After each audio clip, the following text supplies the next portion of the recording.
All right, so this is Hater Radio. My name is Chris McLean. Ian Gibson, the co-host. So we're going to jump into it. The Week 10 recap.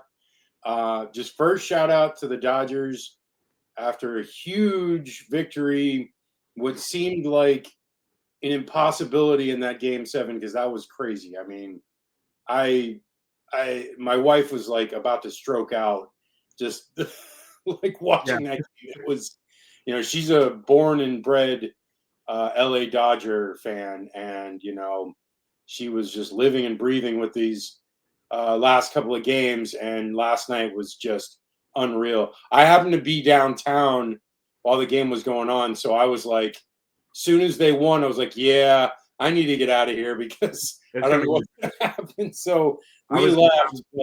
I saw downtown when the Lightning won, and you got to get out of Dodge because you're not going to have a lot of moving room.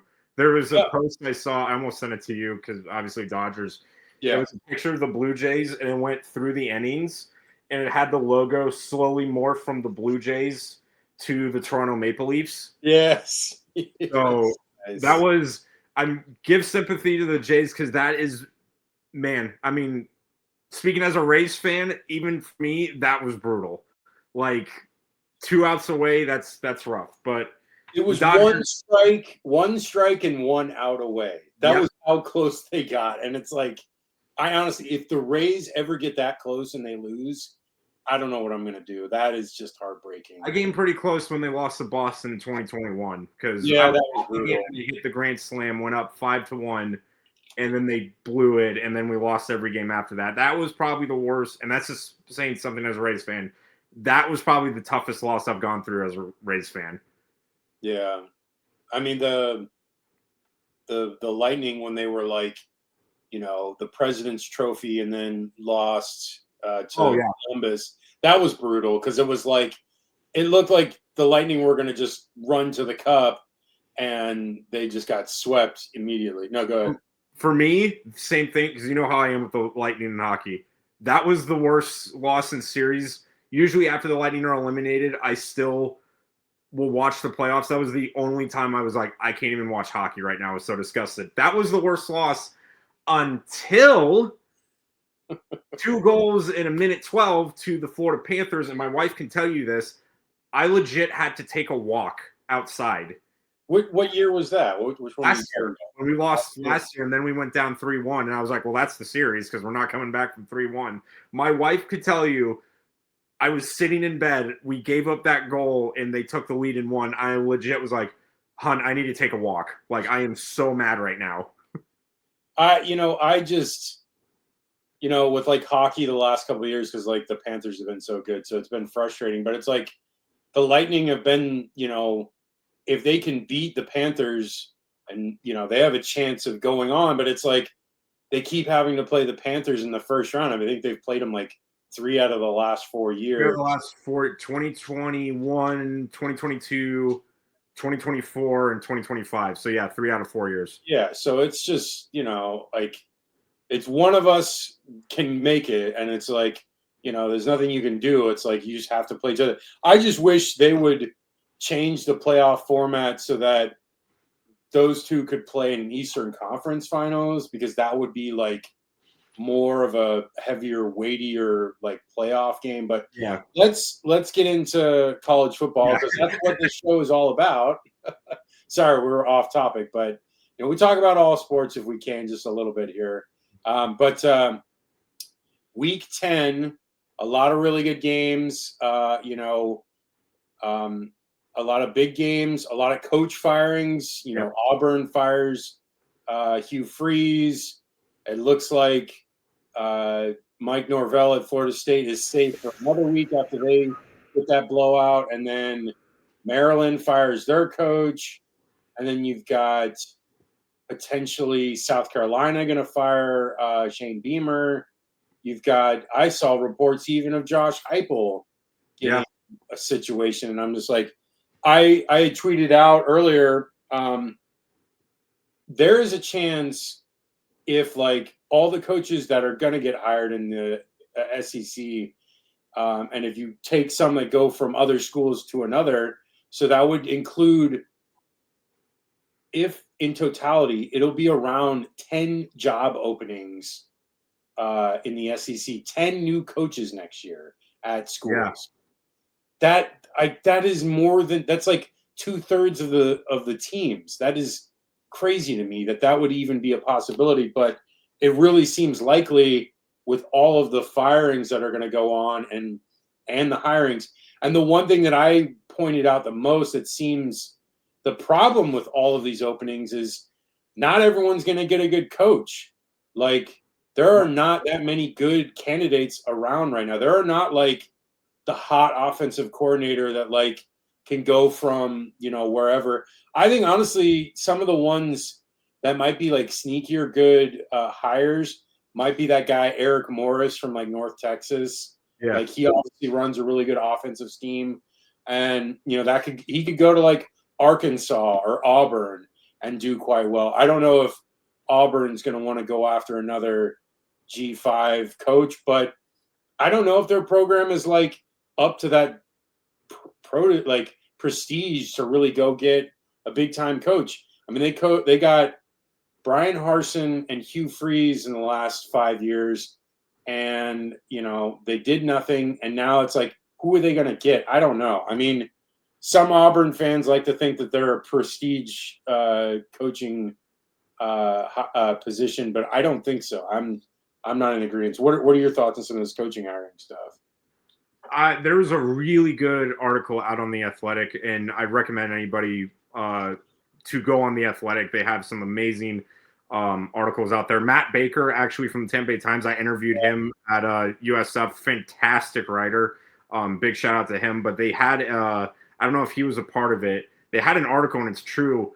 This is going to be one of the most wild cycles because there aren't enough coaches to fill, at least coaches that people think they want to fill out the jobs that are now going to be available. Because you got Florida, LSU, Penn State, Maryland, Auburn, just off the top of my head. And then there's the possibility of Florida State opening up. There's a lot of other, knives over the heads of these coaches. And there's a possibility of Sarkisian leaving for the NFL. So Texas might come open. It's going to be SC. Yeah, there's UCLA. There's a lot of jobs. There's going to be a lot of jobs that are going to be open that will not be getting the home run hire. Yeah. So read the article because we're living in a time where the expectations are second to none, despite the coaches that, are getting hired. I feel like, the thing is too, especially with the dynamics now of college football, is that you're seeing teams like, best case example is Indiana and Vandy. They were in the top. Obviously, Vanderbilt lost, but Indiana might be the number one team going into the playoff if the committee picks it. And Vandy was in the top 10. And their only losses are Alabama and Texas. Yeah. So team prestige, they talked about it, may not be as big of a deal because if you can win in Indiana, it doesn't really matter anymore. And if you want the best case example, look at Brian Kelly. He left Notre Dame to go to LSU for the specific reason he said on himself to win a national championship. And in that time, Notre Dame went to a national championship and LSU got nowhere close.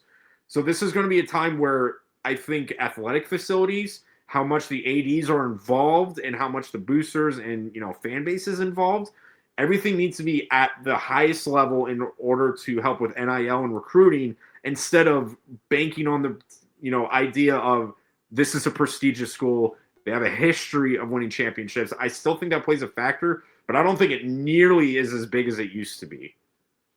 Yeah, I mean, like LSU, the last 3 years, they were like 9-4, 10-4, or 10-3. And then this year they were like 5-3, I think, at this point. And so like they struggled and they like, they have the facilities, they have the in-state recruiting. They don't really have anyone else in the state that's going to bother them as far as getting these big time recruits. So they can land top talent. And they do have 3 national championships the last couple of years. But then, I don't know. You've got the meddling with the governor. You've got firings of their athletic director, who hired I think it was 6 national champions the last 5 years of different sports, that he hired those coaches. And then,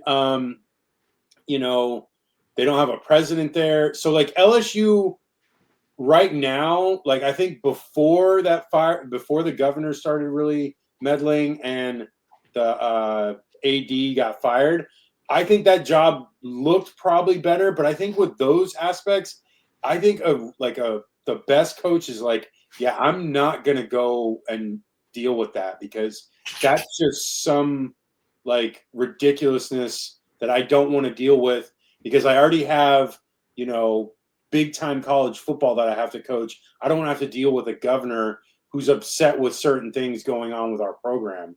And so I don't think LSU is the top job that LSU fans and some of the media like to project it as.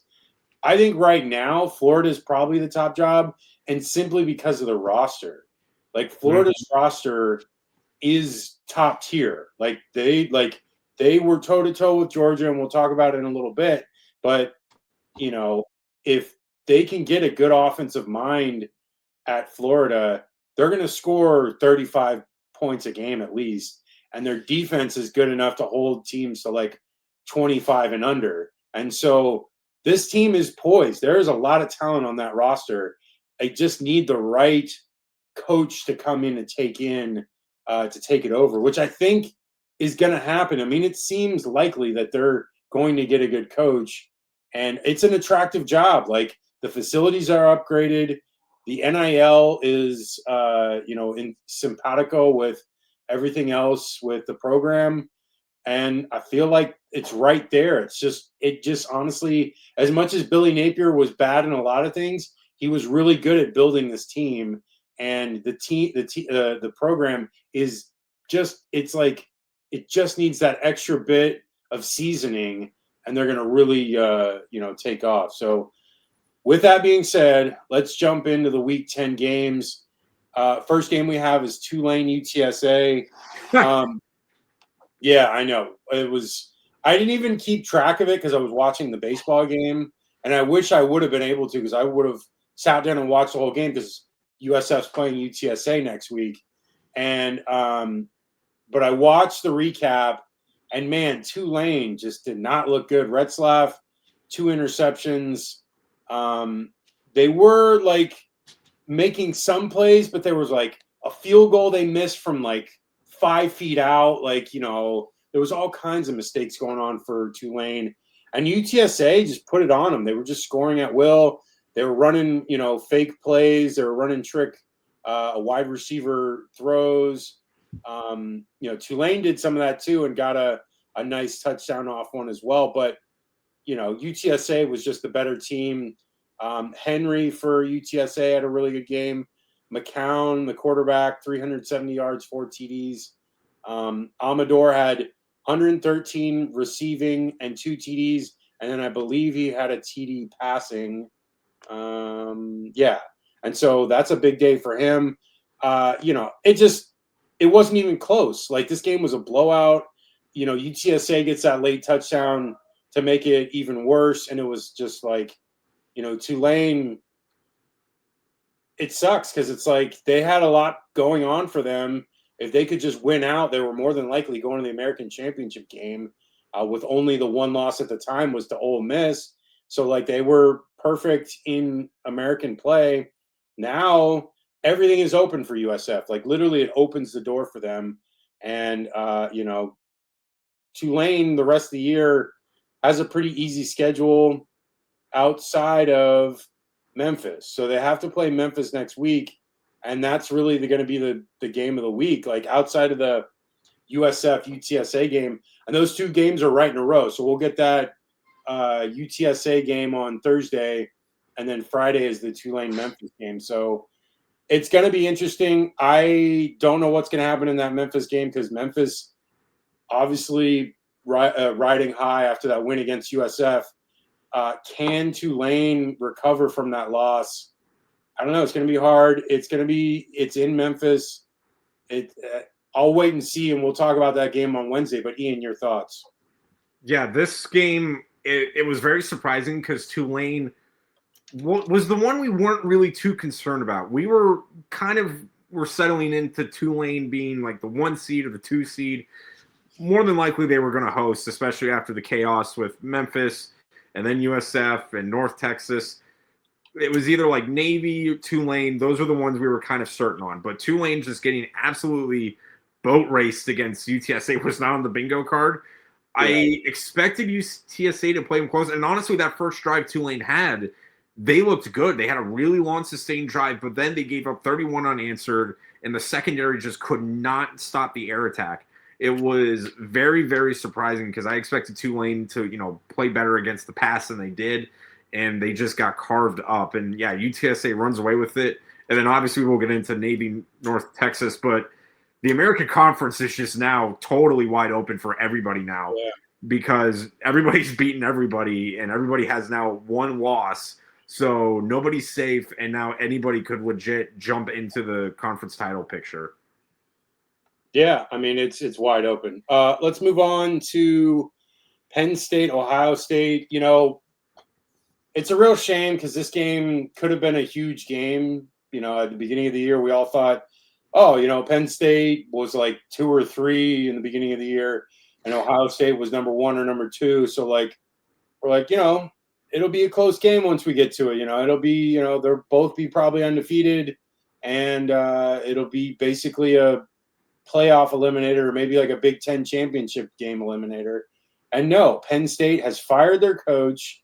Drew Allar is out for the year. They have no shot at anything now. And their quarterback just, I don't know. I mean, he's just an average quarterback, and Ohio State really dominated this game. This game was never close. Second half started, and Ohio State just puts it on them, 2 straight touchdowns, and they never looked back. And Penn State didn't do anything in the second half. They got shut out. Julian Sayin had a huge game. Nick Singleton had some plays in that first half and kept them in it. But outside of that fumble that gave Penn State a short field and they scored shortly thereafter, that was it. The game really was Ohio State controlled the entire game. And Julian Sayin looks pretty good. He was 20 of 23. It's interesting now with this Heisman stuff because we haven't really talked about it a ton. We used to do Heisman rankings every week, and we've kind of gone away from that. I'm kind of glad because I don't know. It's whatever. Ranking the Heisman, it's hard to say who's better, but right now looking at it, it's wide open. And so really, you could say Julian Sayin, you could say Mendoza, you could say Ty Simpson, you could say Marcel Reed. Any one of those guys could be, in New York, and they probably will be at this point. It would have to be something huge to really prevent either of them going. But your thoughts in this game, Ian? Going into that halftime, I was legit thinking maybe Penn State took some of the voodoo that was hexed on them and was giving it back to Ohio State. Because, Ohio State was the better team, but it was still a 3-point game. And I'm thinking maybe they have a shot in this. But then credit to Ohio State, they killed any hope they had going forward. It was just complete domination through the second half. They, did not, obviously shut them out in the second half. And Penn State, after, they didn't give them the short field that they had in those scoring drives, and that was key. And they just had these long sustained drives. Sayin had a great game.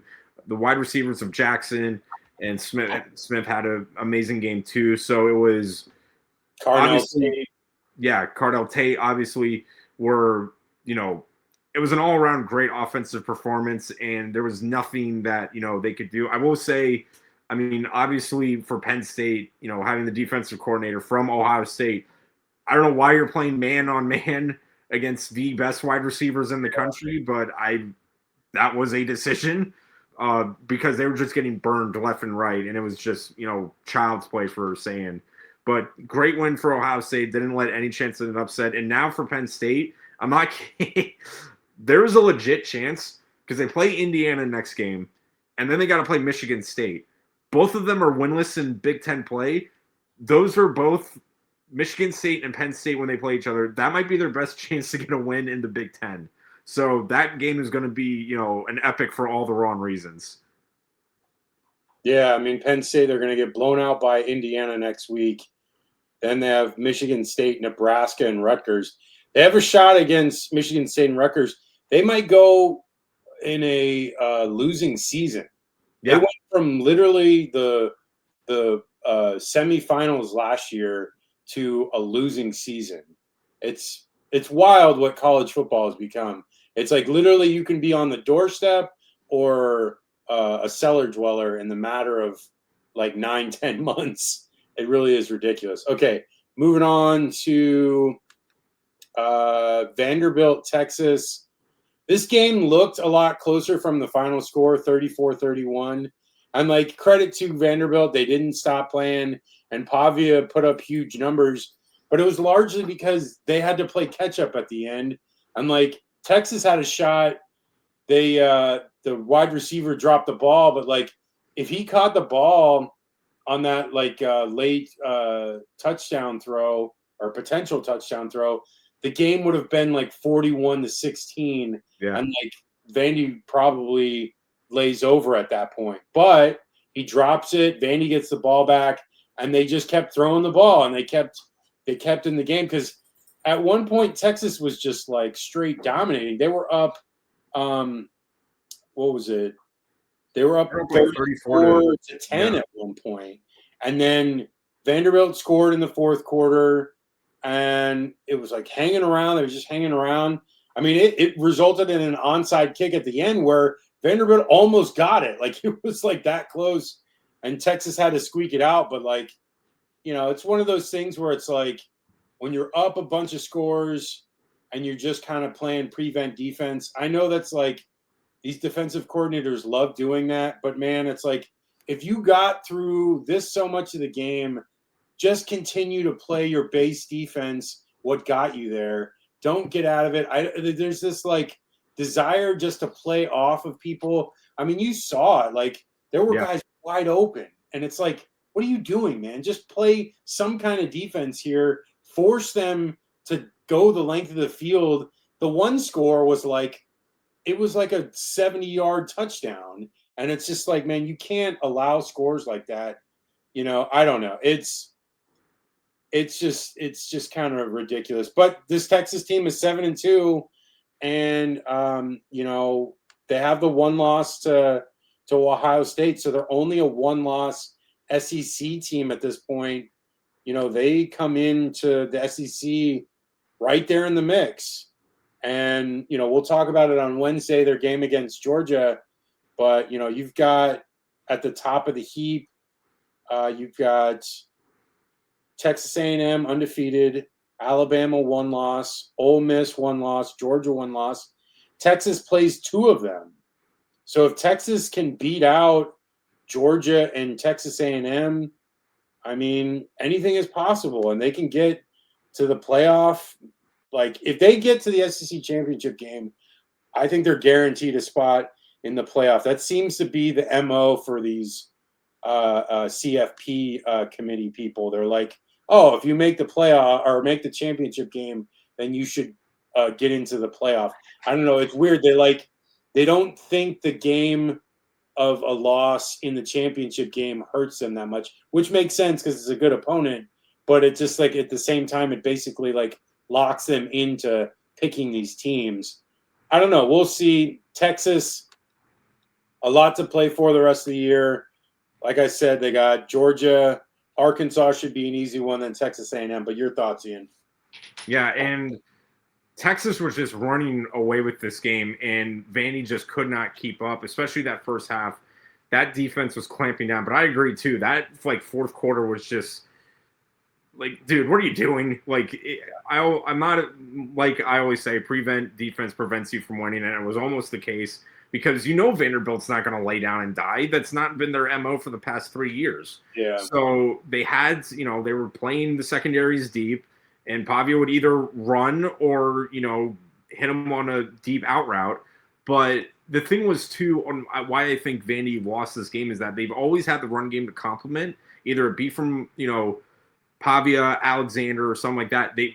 Texas made it a mission that like we know Pavia is good, but he's going to be the only reason he beats us. We're not giving them any other chance because Pavia had a fantastic game, almost 400 yards passing, but the rushing attack was like 55 yards or something like that. It became very predictable. And it only worked when Texas was playing back, to be honest. Once Texas, the secondary, was playing back, that's when Vandy was starting to get those lanes open. So that was more on Texas than I think Vanderbilt. But credit to Vanderbilt, they were, fighting and in it. And Texas's season, it's not dead. This is a huge win for them. Again, and saying that we're saying beating Vandy is huge. But for Vanderbilt, too, I mean, the rest of their schedule, like you said, they play Auburn, and they're dead in the water.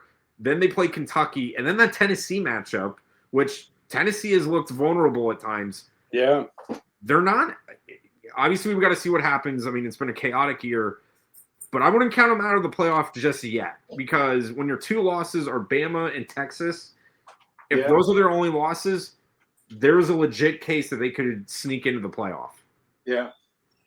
Yeah, I mean, it again right now, and this is the beauty of a 12-team playoff, is the fact that things are so wide open, and it makes it for an enjoyable time because everyone has a chance. Like we're even talking about USF with a chance to get into the playoff, and they have 2 losses, an American team. When was that even like a thought the last like 15 years? Like if a team in a group of 5, they never had a shot after, like you maybe had 1 loss, maybe. And it was more than likely you had to go undefeated. And now they could have 2 losses and they have a real shot at potentially getting in the playoff. That's just amazing to me. I love that they expanded. I don't know if they should expand anymore. I think there still hasn't been 100% that they're going to, but like it's more than likely. But it just opens it up to more teams.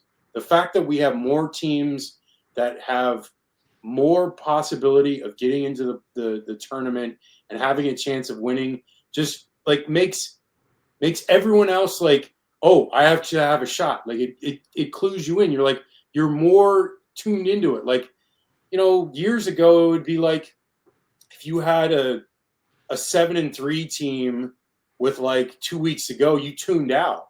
It's like, oh, that's it. But now it's like if you have a good enough team and you're 7-3, those last 2 games are going to be crucial, and you're going to tune into the very end. And like it helps with ratings, it helps with everyone being involved. Like it's just all around. The fact that they expanded the playoffs was a good thing.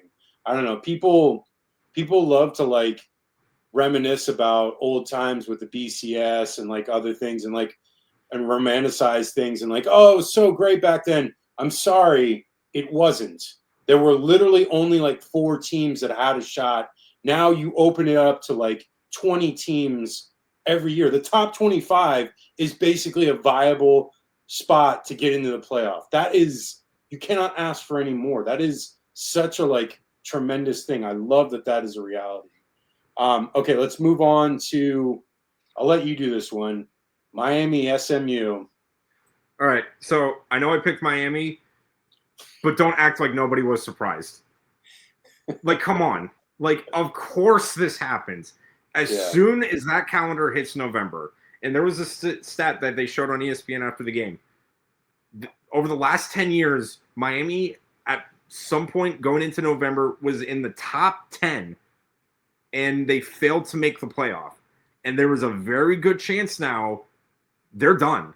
Because the only chance they had left was to maybe get into the ACC championship. And with this loss, it's all but over. Because now you have 2 losses in the ACC now. Meanwhile, everybody else in front of them is, I think, Virginia, Georgia Tech lost. But Virginia, Georgia Tech, and I think Louisville has an edge on them. They only have 1 conference loss. Pitt has only 1 conference loss. Yeah. And they play Pitt at the end of the year in Pitt, like end of November. So like that's going to be a cold game. And that quarterback is like tearing people up right now. Yeah. But Miami, again, it was just the thing that set it off was the overtime period, this is where you have to buckle down. You have to win the game. I don't care what has happened, controversial call with late hit on Jennings or whatever you want to call it. You've got to lock in. And after Beck threw that interception, the defense quit. I don't care what anybody says.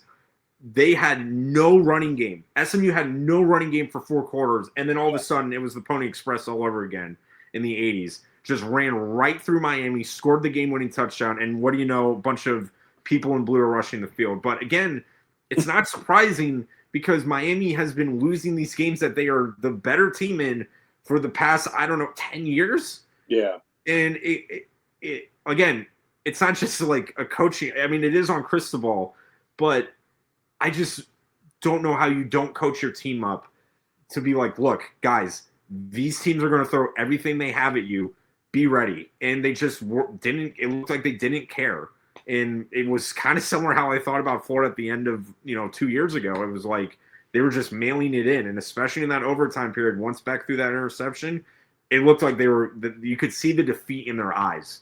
So for Miami, again, I mean, at what point do you wonder where you're going as a program? Because you still have failed to win an ACC championship. You've only made it to 1 and got blown out by Clemson. And you looked like you were number 2 in the country a few weeks ago. So what are we doing once the clock hits November and the games get tougher and you have to win out? They just fold. I'm not surprised, but I failed to see like a reason for why they keep doing this. Yeah, I mean, I don't want to pour dirt on their grave, but Cristobal, when he was at Oregon, the only year that he had really good success was the year that they had a short season in 2020 because of COVID. And so they got to the Pac-12 championship and won it, but they only won like 5 games that year. So okay, they won some miraculously half season to have some kind of thing like this. The rest of the time he choked away games, and he had Justin Herbert, one of the best quarterbacks in the NFL right now, and he didn't do anything with him. And then he had a number 1 pick with Cam Ward and lost 2 games.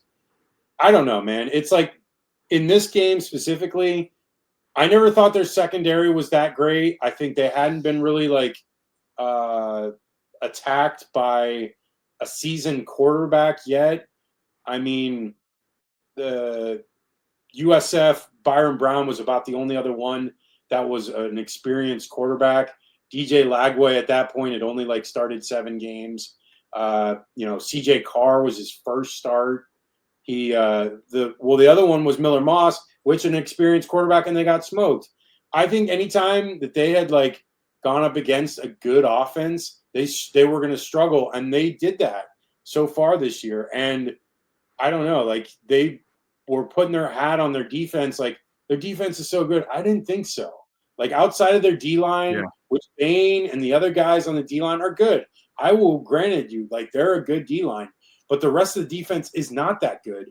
Their linebackers are kind of okay, and their secondary is not that good. And so, they got smoked in this game. Jennings had 356 yards or 365 yards passing. They threw the ball all over them. They couldn't run the ball, and credit to the D-line. They were able to make the stops when they could and force them into being a throwing team. But I don't know, man. It's 2 years in a row like this, and I'm seeing a lot of Miami fans wanting him gone, and I don't blame them because, if you have this amount of talent that they have recruited well, and they've been top 15 the last 3-4 years in recruiting, you should have results. You should be up there with some of the best teams in the country. And if you're losing games last year to Georgia Tech, that was a 7-6 team, lost to Syracuse, now losing to Louisville, SMU, who was 5-3 coming into this game. I mean, it's not a good look. The rest of the year, they don't have much to play for. I saw a probability chart of the teams and their chances of going to the playoff, and they weren't even on that list out of 20 teams. So they're not even listed now. So they basically have no shot. and they would have to have some miracle happen. And again, like we just talked about, they play Pitt later in this month, and that's going to be a cold weather game. They're probably going to struggle on offense, and then Pitt is going to do well with their offense because their quarterback is lighting it up right now. And he's not an experienced quarterback, but he seems to be the difference maker with Pitt right now. So I don't know. This team is destined for at least 3 losses. They go to a bowl game, they'll probably lose that as well because they seemingly don't care about bowl games ever at that school. And they're 9-4, and like their expectation was the playoff, and they go 9-4. Like, I don't know, man. I can't say any better because Florida has lost the last couple of years. I mean, Florida was 8-5 last year. That's not that far away from 9-4. But like then again, Billy Napier got fired this year, so at least we fill our stadium. That's all I'm going to say. What? At least we fill our stadium. That's all I'm going to say. Yeah, definitely. It doesn't matter who the opponent is; they're going to fill the stadium. Miami, and I don't care. Like if they're bad, I'm not upset. It kind of makes me happy that they're not good. But at the same time, I do like to compete with them, and I would like Florida to be better. And if Miami's better and both teams are better, then it's more enjoyable to watch both of them play competitive games. They're not on each other's schedule for the near future, so who knows the next time they play, bowl game or potentially a playoff spot. But either way, something needs to be done with Cristobal, and it's not a good look for them. Not a good look to lose to these teams like this when they should be winning these games. But we knew it was going to be a potential, a sore spot for them. I knew, and I tried to do the reverse jinx, and I said they were going to win, and I'm glad they lost, and it worked. So, I'll probably have them win against Pitt too, and hopefully they lose that one too. All right, so next game we got, speaking of the American Conference, North Texas going up against Navy. North Texas wins 31-17.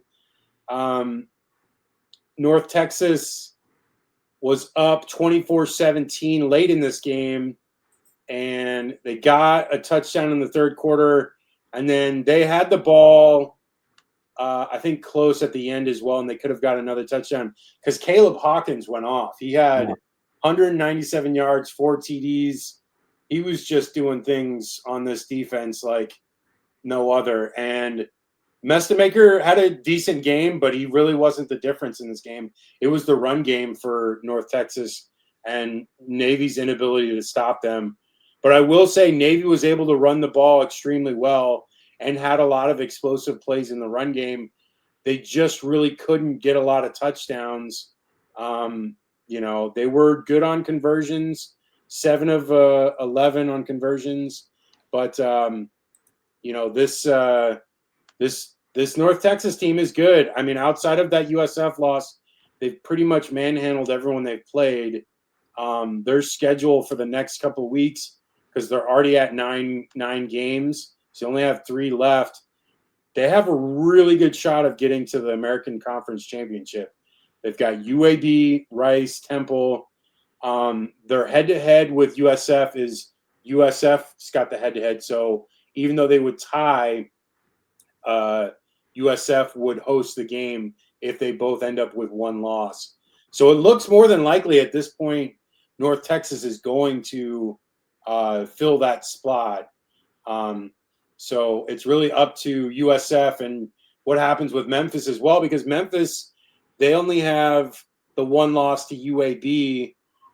So I think USF really needs to be a cheerleader for Tulane next week, but I don't know. I don't know the tiebreaker scenarios. If it's Memphis with 1 loss and North Texas with 1 loss, and then USF with 1 loss, I don't know who gets to go. I mean, USF lost to Memphis, but they beat North Texas, and then North Texas lost to USF, and they didn't play Memphis. So I don't know who wins in that tiebreaker. Maybe it's USF because they have a better ranking potentially. I don't know. Have you heard anything about tiebreaker scenarios on that? Not yet. I would have to do some homework and math, and I just haven't had the time. But I know going into this game, I remember I texted George. I know I picked in North Texas, but this week I was like, holy crap, this is chaos conference right now because everybody now has one loss. Everybody needs to win out, and somebody's going to be left out in the cold. And I remember saying, I was like, now Destiny's kind of in USF's hands because if they went out, beat Navy, beat UTSA, by tiebreaker rules, if Memphis even they went out, it would be them in because they have the tiebreaker on North Texas, and then they would have the tiebreaker on Navy. So USF just needs to win out now, and they're back in the conference championship. But when this game, to the game itself, that was North Texas's best game of the year, like bar none. I don't know, probably the USF game was the biggest, but this was their best. And forcing those 3 turnovers were critical into that win because Navy was not going down without a fight. Yeah. And Navy was trying to play keep away. They won the time of possession game, but they could not stop the run. And that is something that was huge. They did a good job containing, Messamaker the best they could. I mean, obviously he still had over 200 yards passing, but having almost over 200 yards rushing, you're not going to – it's hard to win when you're giving up that much, on the ground. So North Texas gets their biggest win. They're still in the hunt for the, conference championship, as is now everybody. Last time I checked, East Carolina could technically make it in too. So, really, if you going in October, we were like, okay, it's kind of clear USF, North Texas, Navy, and Tulane. Now, there's just a nuclear explosion, and it's everybody can hop into those 2 seeds right now. Yeah. Yeah, and the Bulls have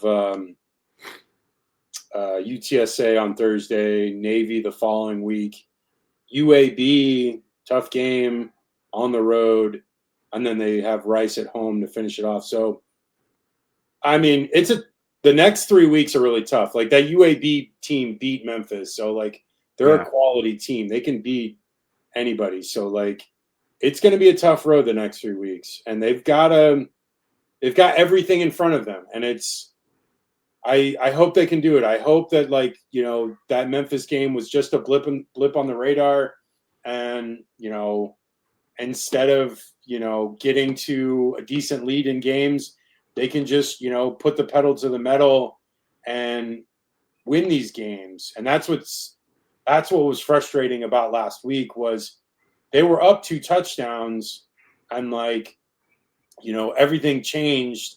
And USF just couldn't put the offense together at the end. And it's if they can just, sustain drives near the end of the games, they've got a chance to win out these games. I think they should be able to score a decent amount against UTSA. The defense has to come to play.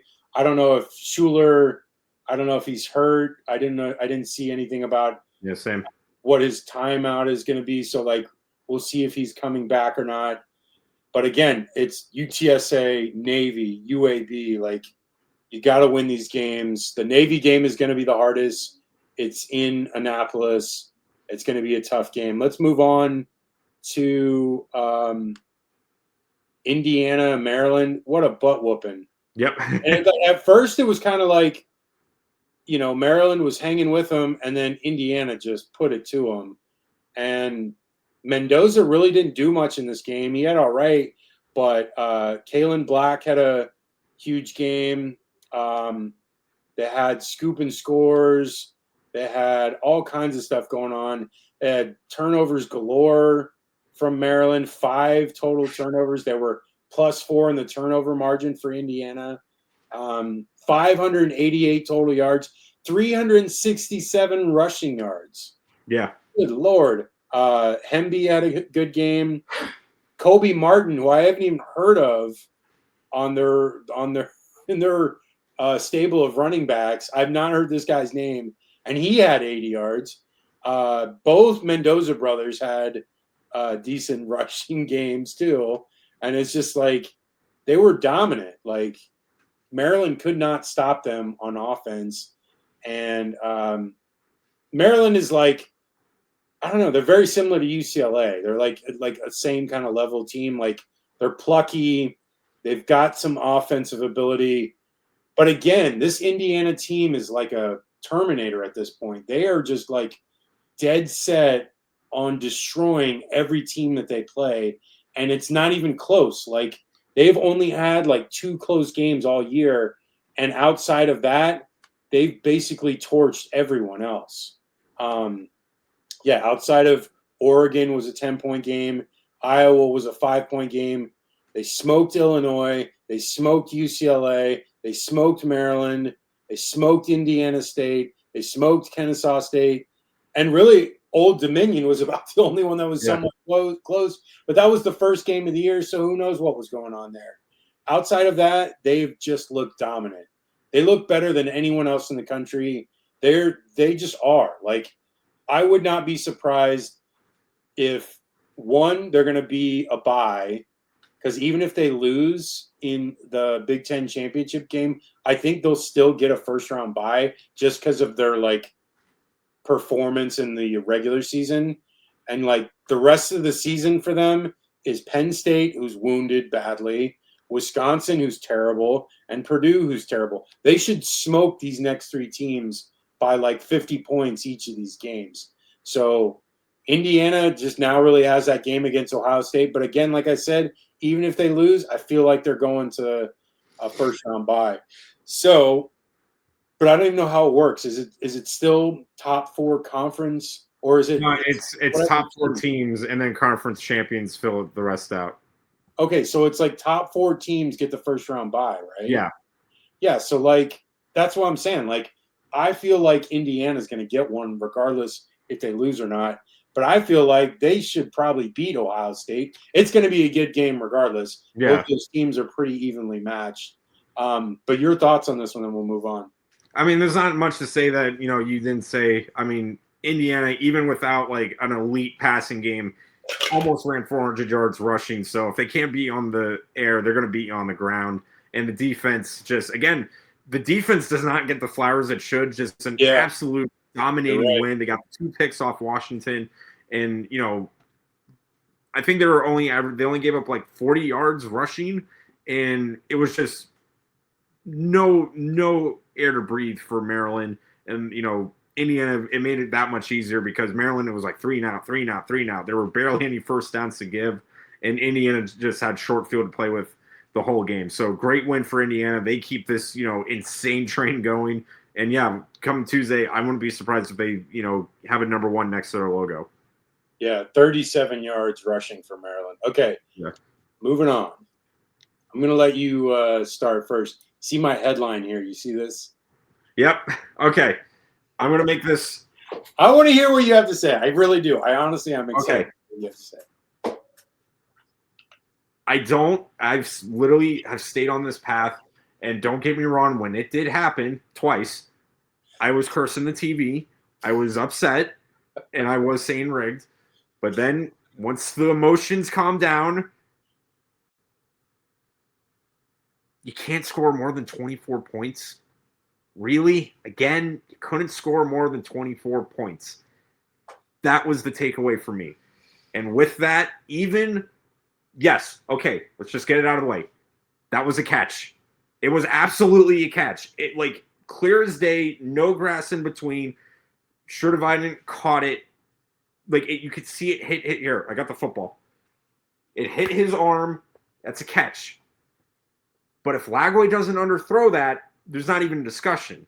Yeah, and I get he was under pressure, but if he hits him in stride, that's the other thing I took from it. And I literally texted George. I said, when we were talking about, going off about that should have been a catch, then it hit me with, God, if he just didn't underthrow it, there wouldn't even be a discussion.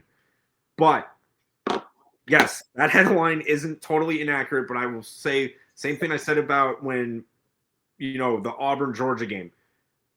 The refs didn't make Florida not score more than 24 points. If Florida executes those plays, because Lagway did have guys like Jackson, Sturtevant, Wilson open on a lot of these big plays, and he just couldn't connect.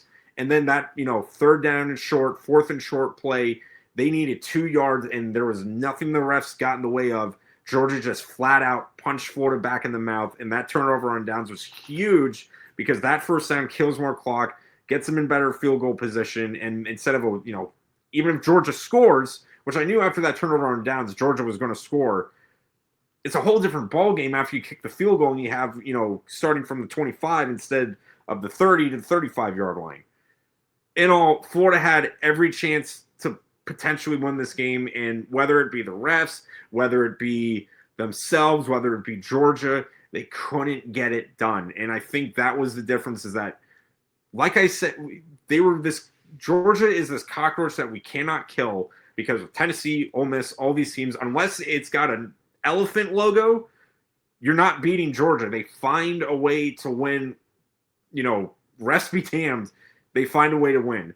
So in the end, it's a beyond frustrating and upsetting, loss for the Gators, rightfully so. The one thing was too, like I said, they had nothing to lose, and it showed. They let the playbook open, and they were really holding their own. I have no doubt if Napier was still head coach, it's not even like going into the third quarter, it would be close. Florida wouldn't have the lead at any point in this game, but they played like a team with nothing to lose, and they almost pulled it off. And at least there's hope that maybe they can sneak a win out of this with when they play Kentucky or Florida State or something like that.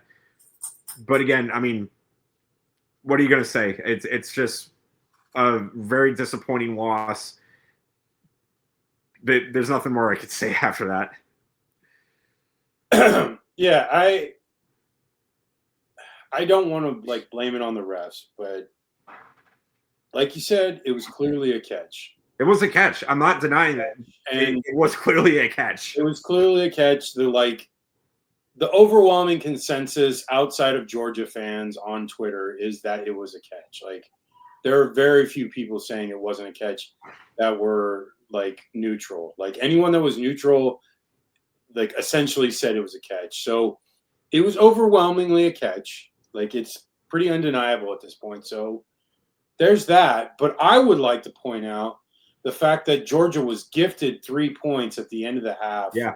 Where if they don't get that field goal, it is a 6-point game going to that possession where Florida had to decide to go for it on fourth or kick a field goal.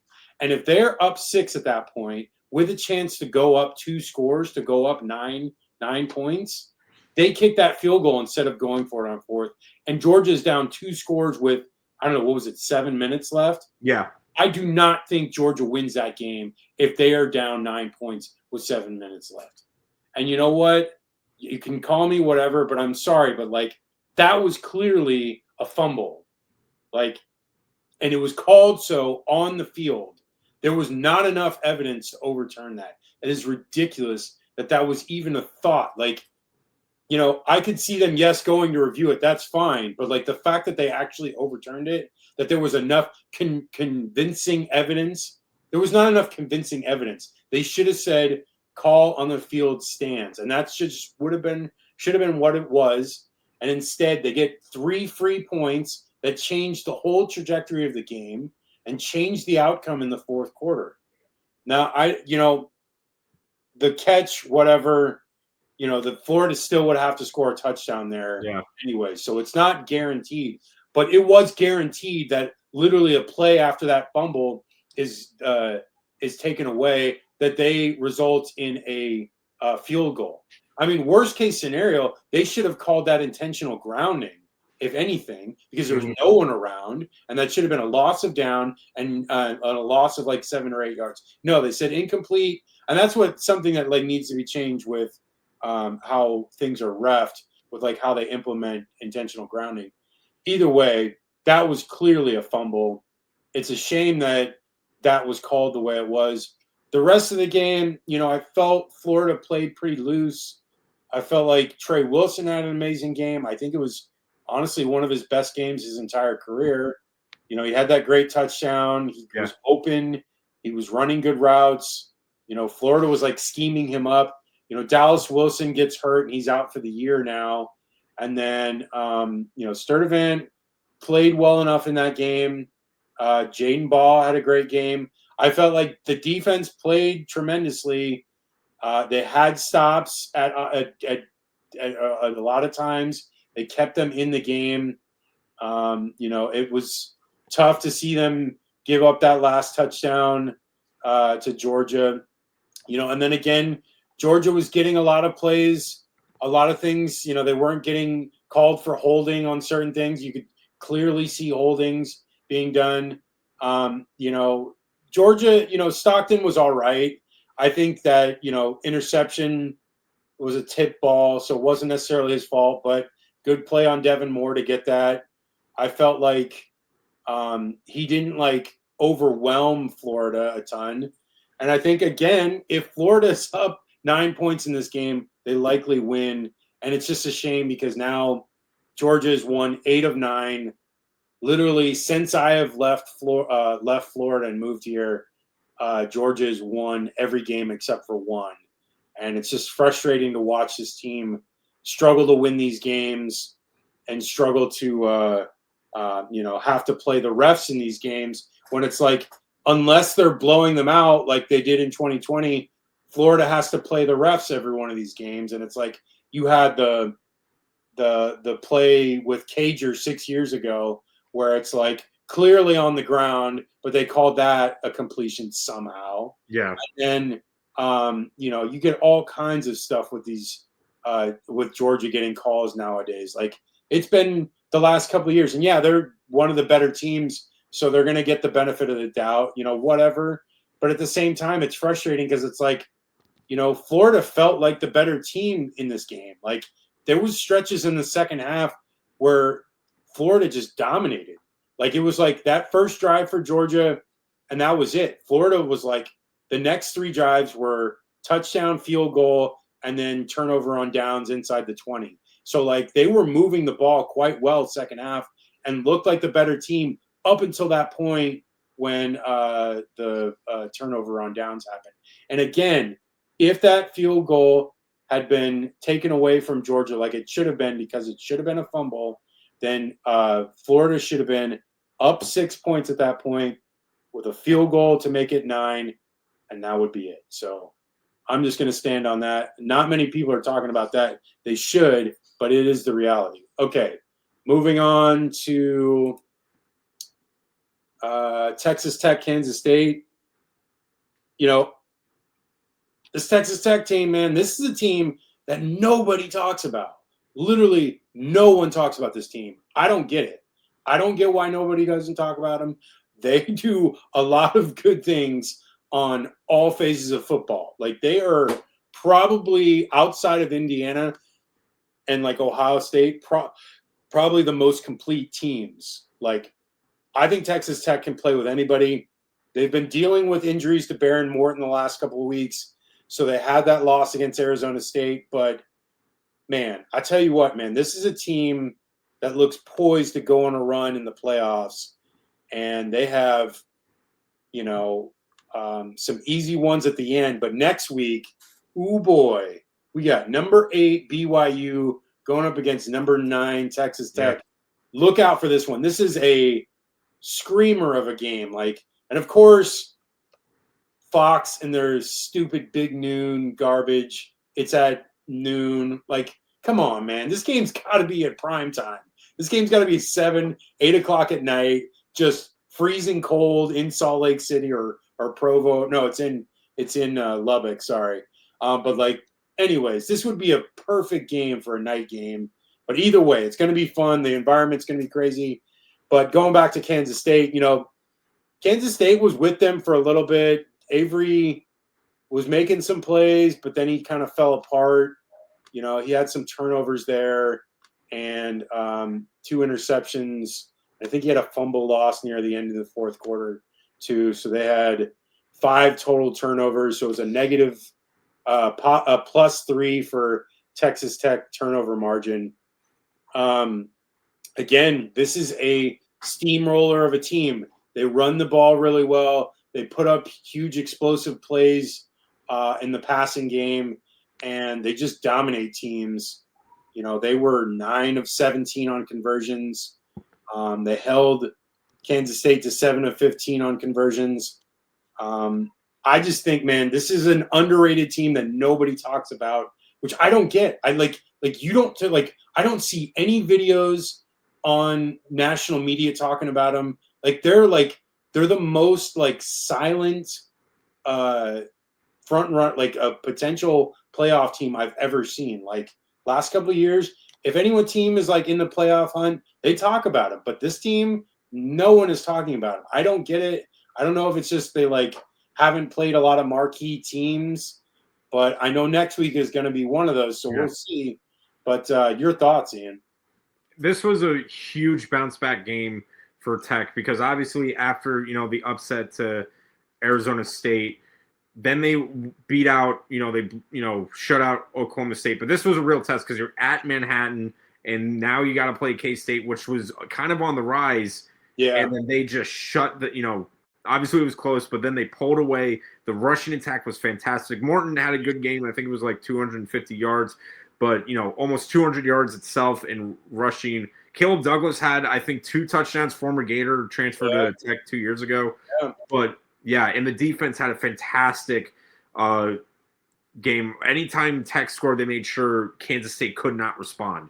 And that was vital because Tech just kept adding on and getting further and further away from K-State. And for K-State, I mean, it was like the Avery Johnson show, and I know they kind of built it around him, especially around the run. But without guys, I think it was Brown and Jackson couldn't really get much, so it became very predictable in the RPO game. But great win for Tech. Obviously, biggest game of the year. Now they play BYU, which could very well decide who's going to the Big 12 championship. A lot of stuff. Yeah, so great win for Tech, and they just keep on rolling, and now they go back to Lubbock for another huge game against the Cougars. Nice. Okay, let's move on to South Carolina Ole Miss, the Lane Kiffin Bowl, and I want to hear your thoughts first on this game. Yeah, South Carolina, I mean, give them credit. They definitely have not been going down and laying down dying. So they were, they had, first quarter they scored and they were up 7, and then kind of hanging in there going in the second quarter and into halftime. I think it was 14-7 or something like that. Getting into the fourth quarter, but when it came down to it, Ole Miss, kind of like Georgia, is finding a ways to win these games. Not pretty, but Ole Miss got the job done. Chambliss had he had the pick, but I think he, had almost 160 yards passing. And then Lacey finally had a breakout game again, over 100 yards rushing, almost 200 yards rushing, actually. Yeah. He had a touchdown. It was, very good game. And I think that was the difference, too, is that Ole Miss finally had the rushing game to complement the passing game, while South Carolina bottled up Lenore Sellers and made sure the rushing attack wasn't as effective.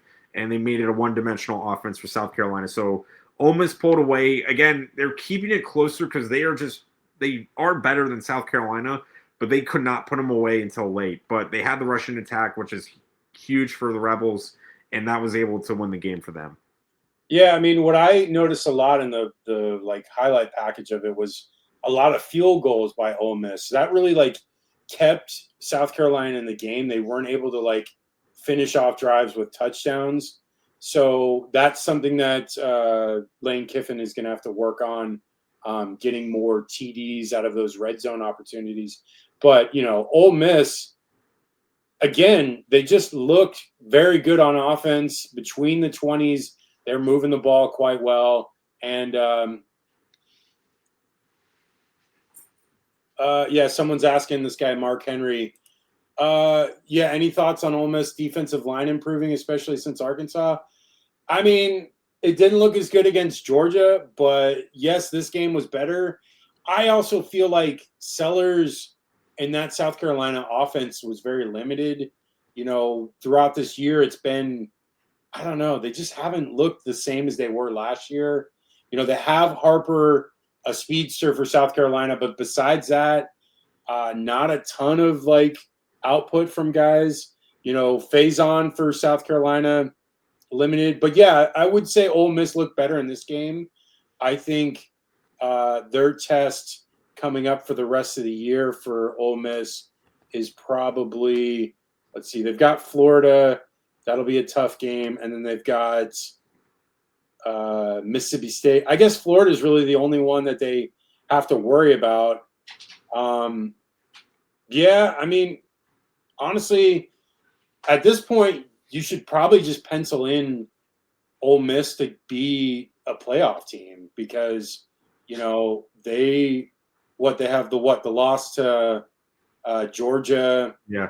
And that's it, right? So, I don't at this point, even if they don't get to the SEC championship game, I feel like they're probably going to get into the playoffs. So, which would be a huge step in the right direction for them. Again, I mean, the chatter, Mr. Mark Henry, the problem is that Florida is going to be coming after Lane Kiffin very hard, and that's what seems to be a thing. I don't know if Lane is going to stay. I don't know. I honestly, at this point, he puts out a lot of smoke screens. He's an internet troll. He loves to play both sides of things. So you honestly don't know where he's going to end up. But if he has continued success at Ole Miss and he can take it to levels that they never have seen before, it lends itself that he could stay. I don't know though. I don't know because if he loses a first round game with Ole Miss and they're out of the playoffs and, he looks at it and he's like, hey, maybe I should take this Florida job because they have more opportunities for recruiting. I don't know. Do you have any more thoughts on this? I'm gonna move on. No, just like I said, the rushing attack is really what won the game for the Rebels. Yeah, Lacey looks great. I mean, he's a really solid running back. I like him a ton. I think he's definitely an integral part to that Ole Miss offense.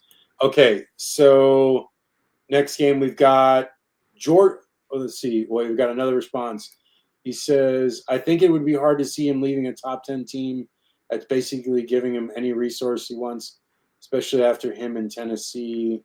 Okay, I mean, I'm just saying, as far as if he feels that Ole Miss is limited, that's why he would leave. That's the only reason I would say that. But if he's able to win out games, if he gets to the semifinals or maybe even gets to the championship game, maybe he feels differently. And maybe he's like, oh, I can win here. But it just depends. It depends on how he does in the playoff, really. That, I think that is, and they could lose another game. They could lose to Florida and get knocked out entirely. So that could be moot as well. So let's move on. Thank you for the questions, Mark. We appreciate it.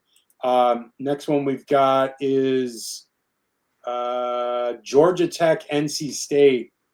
Man, I am so mad that Georgia Tech lost this game, but Bailey for NC State, if you don't know, he looked great against Virginia, beat them, the only team that's beaten them, and he looked great in this game. The guy, I don't know, they look bad against some terrible teams, but then, when it's come to these top-tier teams in the ACC, they've, put up a ton of points. Bailey is just, it's crazy because the guy's 6'6". He's super fast. They play Miami next week, Florida State after that. I think they should beat Florida State. Miami, I don't know, maybe. Depends on how that D-line pressures Bailey, but I think NC State's got a shot there. And then, because Bailey had 340 yards, 2 TDs. Jaden Scott for NC State had a ton of yards. He had 196, a touchdown. Yeah, Bailey had 3 total TDs. And, it's not like Georgia Tech didn't play well. They played decently on offense. Haynes King had 480 yards passing. That is amazing. I've never seen Haynes King put up that much passing yards. He had another 103 on the ground. He had 4 total TDs. He had 511 yards of offense. That is insane. Haynes King, a lot of people haven't been talking about him for Heisman, but needs to be up there. Even with the one loss, I don't know, man. He puts up numbers. I would think that he has to be up there as well. But NC State, just the better team all around. It was a good game for the most part. It wasn't like NC State dominated and was up 20 or whatever. It was a close game there for a little bit, and then NC State kind of went up 3 scores or 16 points late, and then Georgia Tech had a late touchdown, and they actually had the ball late too. They would have made it even a one-score game at that. But it sucks for Georgia Tech to lose this game because they had a lot going for them, and they still have a potential playoff spot. They just need to keep winning out. This loss is not a game ender, but their season gets a lot harder because after Boston College, they have Pitt at home and then Georgia in Atlanta in a tough game. And man, that's a tough road, Pitt and Georgia at the end. So at least if they win this Boston College game, I think they have a real shot of getting to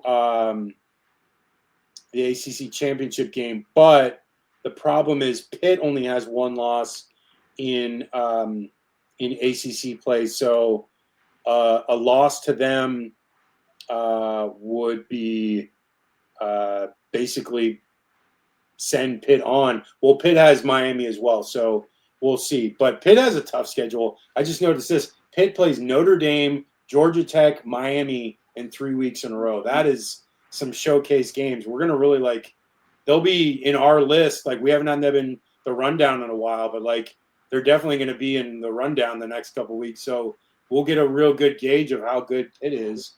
Ian, your thoughts on this game?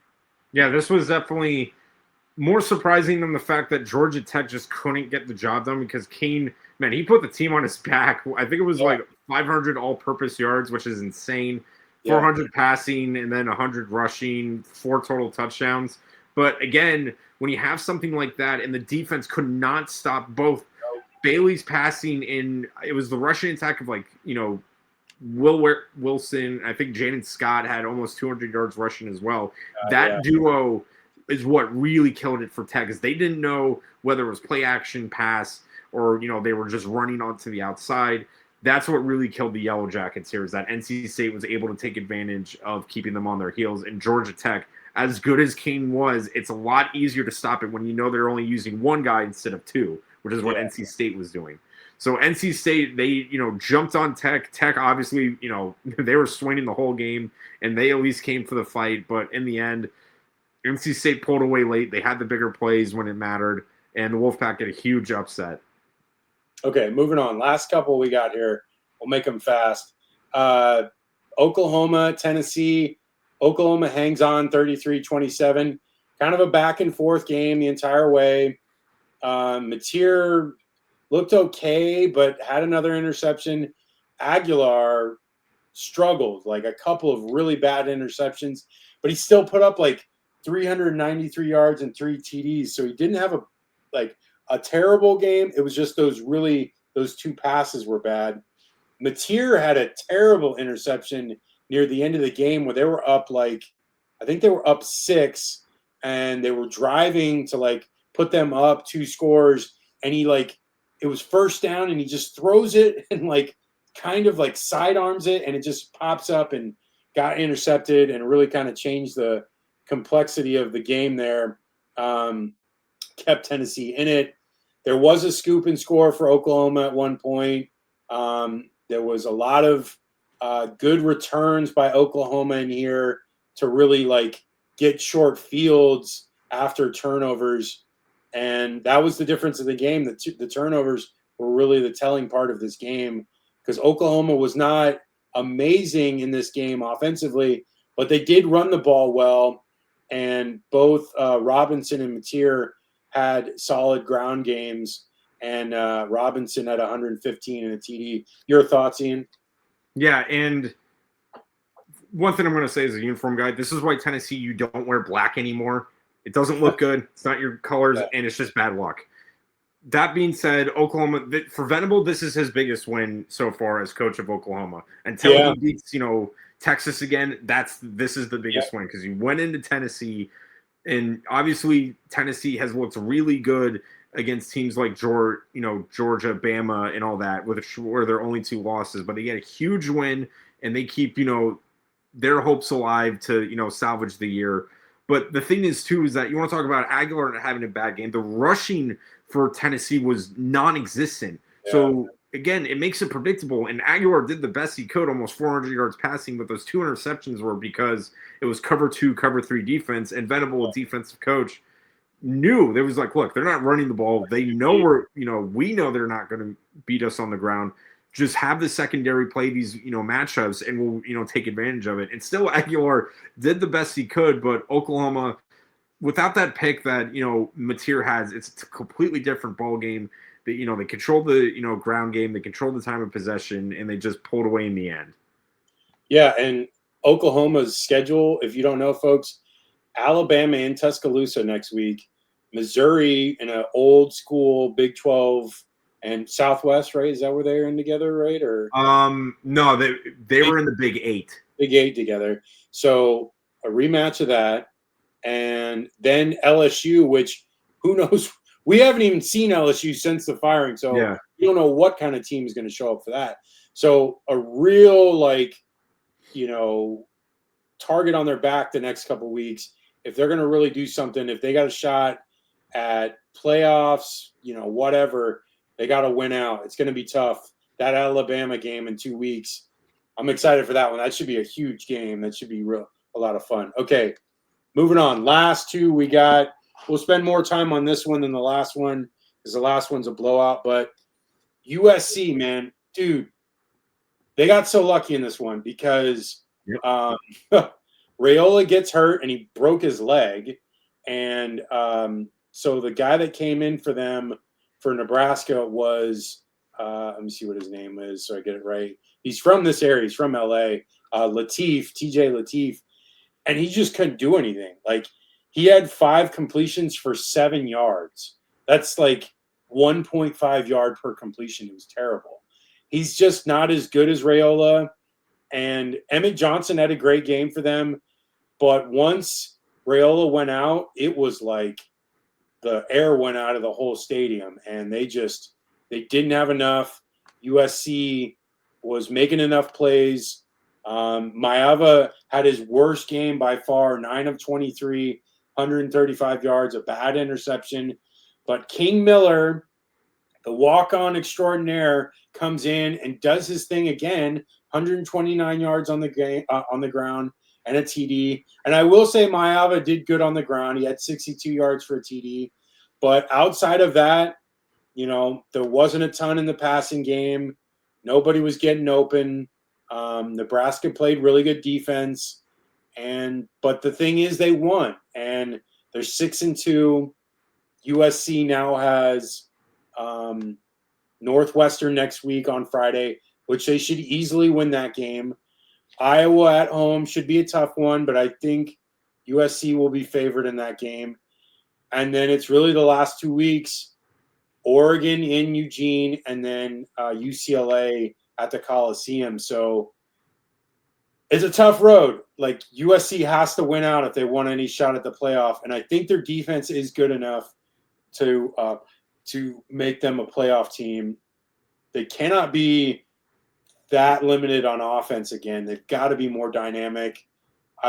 It's very rare that you see a Lincoln Riley team with a quarterback having that bad of a game. Like, you don't see that often. So it struggled there. They've got to get better. The run game was there, and I think they'll have that again going the next couple of weeks. But again, winning is important. They're 6-2. They have these 4 games to run out here the rest of the year.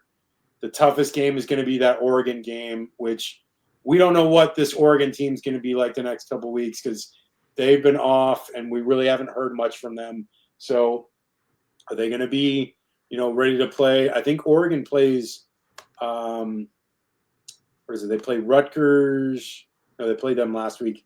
They play Iowa, Minnesota, Washington at the end too. So Oregon's got a tough road too. So it'll be interesting these next couple of weeks with these two, USC and Oregon, really with a collision course.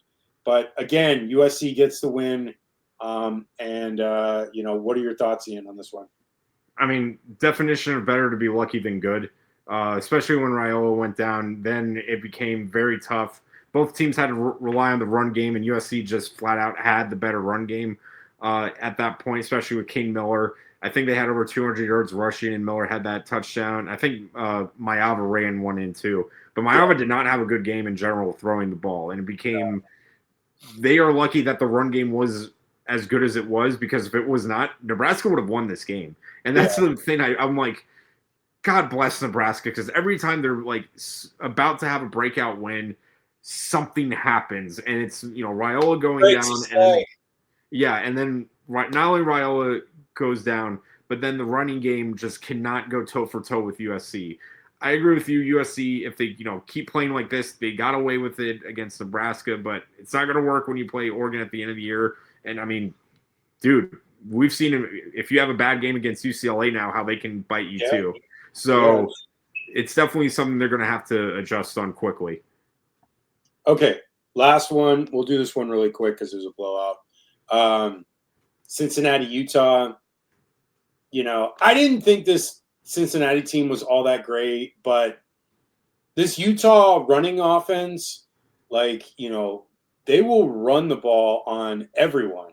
And what they do is they set up their RPO stuff, and their Dampier is not the strongest armed quarterback, and he had a bad interception in this game.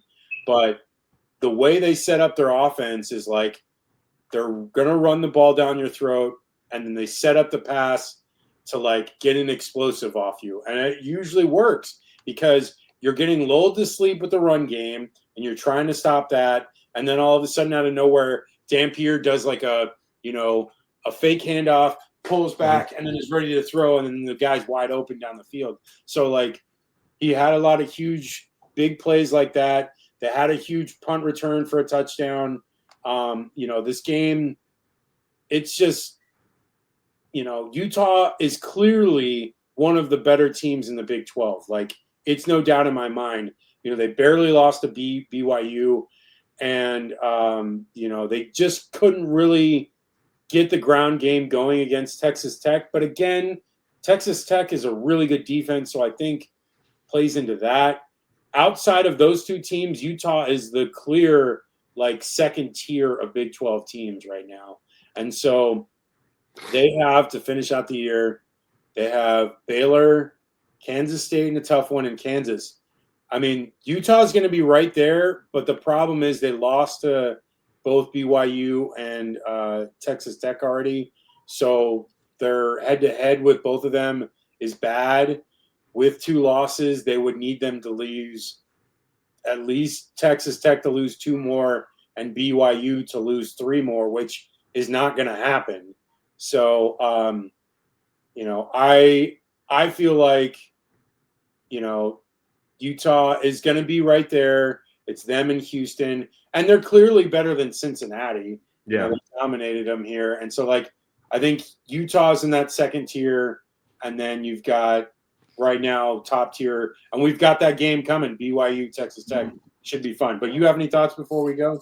No, I'll just make it quick and say, one, I think the key factor in this one was Utah's secondary.